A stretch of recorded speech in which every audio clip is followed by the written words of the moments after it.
My name is Cora and welcome to Craftopia, where we are creating a safe space for artists and crafters of all ages and experience levels to learn, create, explore, and grow. I'd like to invite you to check out our website at www.crafttopiawa.com, where you can learn more about our organization and vision and see a list of upcoming classes. You can also follow us on social media at CrafttopiaWA. Now, pull up a chair, get comfortable, and let's get crafty. If you're using a kit from Craftopia, then you already have everything you need to complete your sunshine sewing card. You can choose to decorate the front or the back of your plate, or both if you are feeling extra creative. So to start, go ahead and just color however much or however little you would like. There is no set amount that you have to do. If you want to keep it white, you certainly can, or you can go ahead and color and decorate till you're happy with the way the background of your sun looks. So most of this is going to be covered, but some of it's still going to peek through. So it is nice to be able to see a little bit of color, in my opinion. Now we're going to start the sewing part, and that's definitely the more time-consuming part of this project. So you're going to want to thread your needle or your yarn onto your needle, and then pull quite a bit of your tail through. This is going to save you a lot of time because there is a lot of yarn.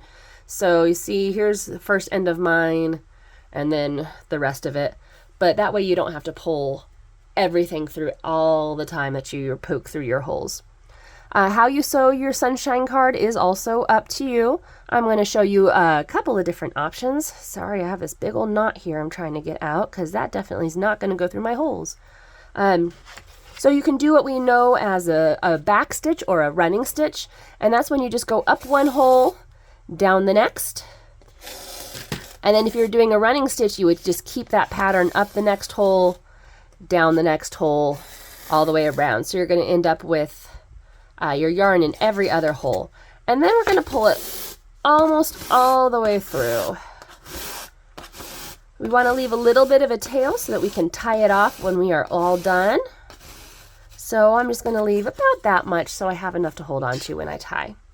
You could also do a back stitch, which when we come up in our next hole, we're going to end up going down through the hole we were just in. And this will give you a more solid border if you want to do a border. Now, I'm not actually interested in doing a border today. I just want to, I don't know, I'm feeling like I kind of need just a kind of crazy crisscrossy sun today. So I'm going to undo that last stitch because that's not the feeling I am going for.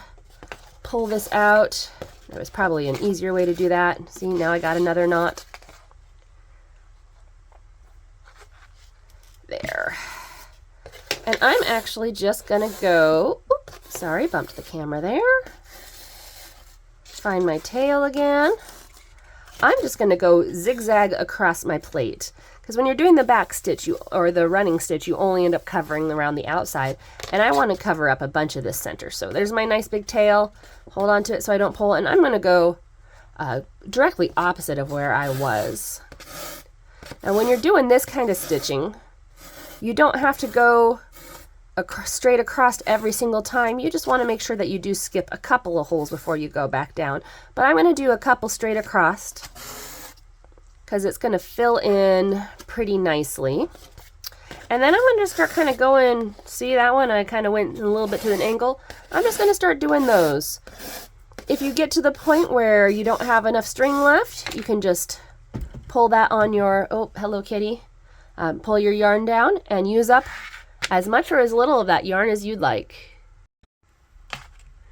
Once you have everything stitched and you're happy with the way it looks, you're just going to want to take your two tails and tie them together so they don't come undone.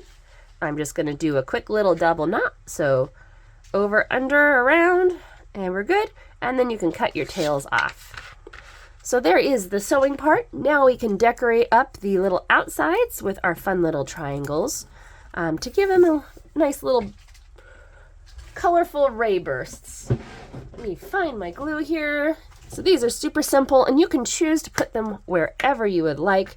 We're just going to add a little bit of a glue stick on the bottom there, and then stick them on however you like. You can put them right up next to your sewing.